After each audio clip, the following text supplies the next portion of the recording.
Hello everyone, welcome to Cooking Homemade with Jill. One more time. Today I'm going to make something really simple but really tasty. This is my grandmother's recipe for fresh apple bread and it's really yummy. Today I'm doing a little twist on it. Instead of making it into a loaf, which I always do, but we're going to cook it in muffin tins today, just to make smaller portions. So it's a really easy recipe. I think you'll like it. And again, I don't know where my grandma got these recipes from. I assume, you know, newspapers and women's magazines. So in here is a half a cup of shortening and a cup of sugar I'm adding. And we'll just cream that around for a little bit with my handy dandy handheld mixer, just to get it kind of incorporated a bit.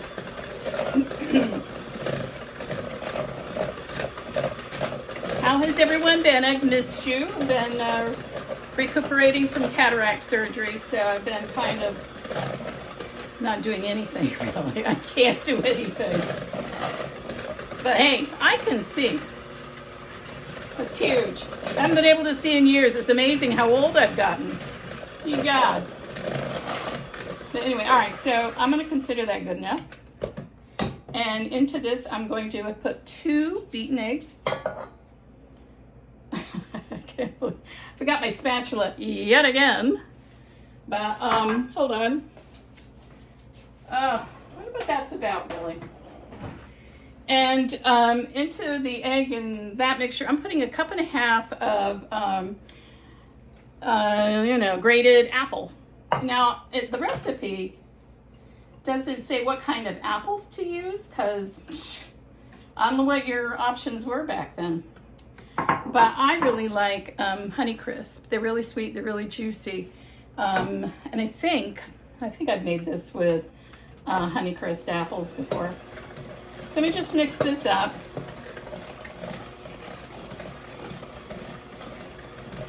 I'm going to add, there's a teaspoon of vanilla in my little jug. In that goes. And a little more mixing.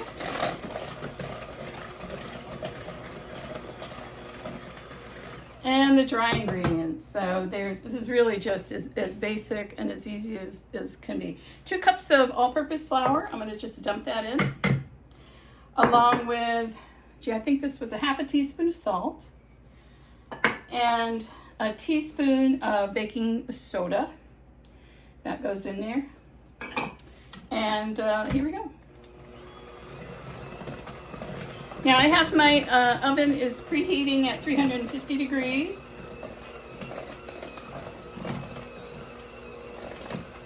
So I'm going to just till this is mixed up. I'm not going to beat the life out of it because it's not good for bread kind of things.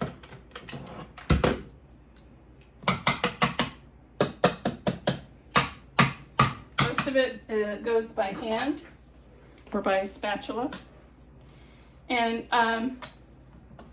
the last thing I have in here is it's about 1 cup of chopped walnuts. You can use whatever kind of nut you want. You don't have to use nuts if you don't like them. I love them. So that's going to go in. And we'll just give that a quick stir.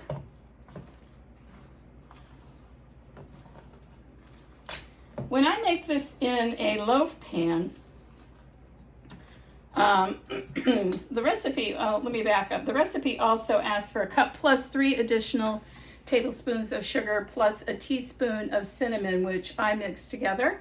And they tell you to sprinkle that on top of the loaf pan before you bake it.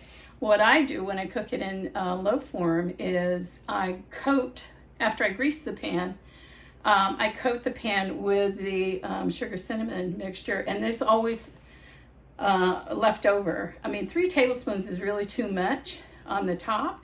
So it makes this kind of almost crunchy, cool coating all over the entire loaf, including the top. So that's what I do. So in a muffin cups here. I'm not sure what we'll do with that. So I have a, you really can't see, have my silicone muffin cups. And of course I've left you for a moment because I'm not entirely sure where I've put my scoop. Now this is typical me. Now I had to get a new, not that you care, but I had to get a new dishwasher a few months ago because mine was 15 years old and on its last legs. And the one I had really didn't have a stick out handle. It had one incorporated into the door. But the new one has a handle that sticks out. So my drawer here only opens this far. I have to open the dishwasher if I want to access. Oh God, but in here is my little scoop, which I really need. So just more fun and games at my house. Woo-wee. So I think what I'm gonna do is give my little scooper thing here a little spray with some cooking spray, downscope. And then just see, I'm gonna fill these. Let's turn you around and move everything over a bit. Oh, don't spill. Clear the decks. Now you can't, I mean, it's so tight in here that you can't really do much of anything without running into problems. So I don't know what size scoop this is. You want to fill these probably at least halfway full. We'll see how much we have left over, and then we can come back and add. You know, so there's half of them, and I think the other half, I'm going to sprinkle a little of the cinnamon sugar in the bottom of the muffin cups, and just to see what happens, because who knows? It might burn to blazes. I don't know. I haven't been having very good baking luck lately, so jeez and crow. Jeez and crow. That's a Vermont, well, New England saying, isn't it?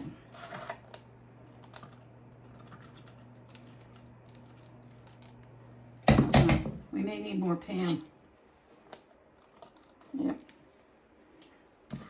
Not too bad. So this is going to make more than a dozen. But hey, you know what? That's okay. I'm going to add a little more. I'm going to need my spatula because I'm going to run into problems. I'm going to use that, period. So yeah, I've been like a little... I don't do anesthesia well. I've been like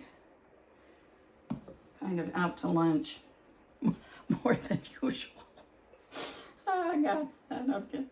It's all right. The dog doesn't seem to mind it. As long as he's cool with it, I'm all right. So I'm just adding a little more to these. We'll probably have overflowing, but I don't know that that's a bad thing. All right, so we'll save the rest for the next batch. And I'm gonna just make sure these guys are all in here. And there. So let's just sprinkle some of this cinnamon sugar on the top of each of these. Smells good. Cinnamon is yummy.